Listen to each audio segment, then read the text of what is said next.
Greetings. Thank you so much for your patience. I know it's been a few months since I've posted a video. Just to give you a little background and why that is, I deliberately took some time off to do some travel and some introspection and some meditation and really get into my spiritual practice so that I could do some further healing. I needed to get out of the world of sort of narcissism so I could really focus on healing my own trauma.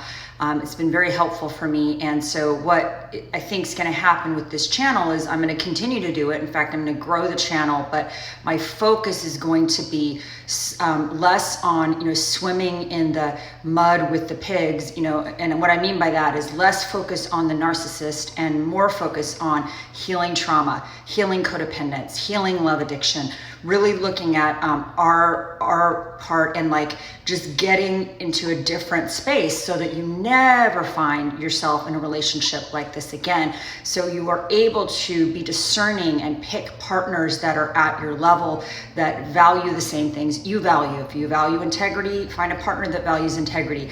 If you value honesty, find a partner that values honesty. And to I'm going to also do probably a dating series on narcissism, or not narcissism, but a dating series on how to date after narcissistic abuse, some tips and strategies to protect yourself, keep yourself safe, but also realize, the minefields like hypervigilance and how your complex PTSD might be sort of affecting your lens and your perception when you are dating. But there's some really practical tips, actually from a book called Boundaries that I've read a couple of times.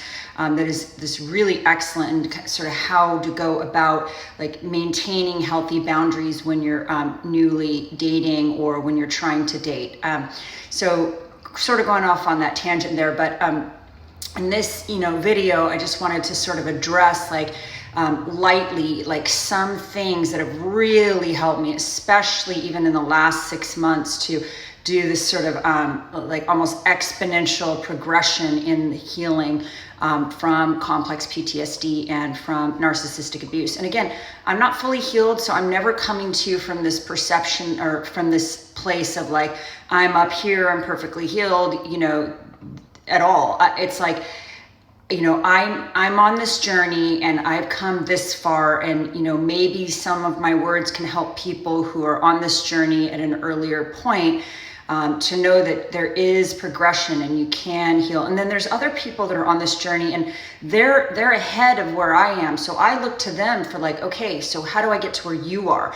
And just know I believe if you're watching these videos, if you're doing some work, if you're addressing your codependence, if you're looking at, hey, do I have some love addiction issues here? Do I have, childhood trauma?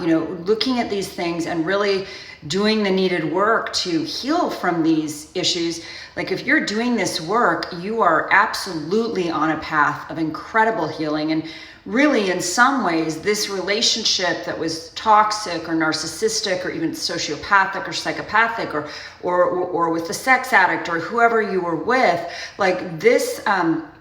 this relationship might end up being one of the best things that ever happened to you if it is a catalyst to sort of change lifelong patterns of behavior that have not been working for you, that have been maladaptive, that have not helped you to reach your highest potential or to develop that really healthy, loving relationship that you seek or that you would like. And I think that all begins with the relationship with self and with, I believe, a higher power. So, thank you so much. Again, thanks for your patience. I know this is a quick video, but I'm going to try to get on a much more consistent schedule of putting out videos. And again, it's going to be a real focus on healing trauma and codependence and addressing, some of these patterns of behaviors, because that's what codependence is. Codependence is not a mental health diagnosis. It is a learned pattern of behavior that is based on a trauma response. And if it's learned, it can be unlearned. And I think part of the way to unlearn some of the unhealthy codependent behaviors is to learn some healthy boundaries and to really engage and cultivate self-love and a relationship with God or your higher power. So I hope you're having a wonderful day. I hope you're thriving. I hope you're practicing radical self-care. Thanks so much. Bye-bye.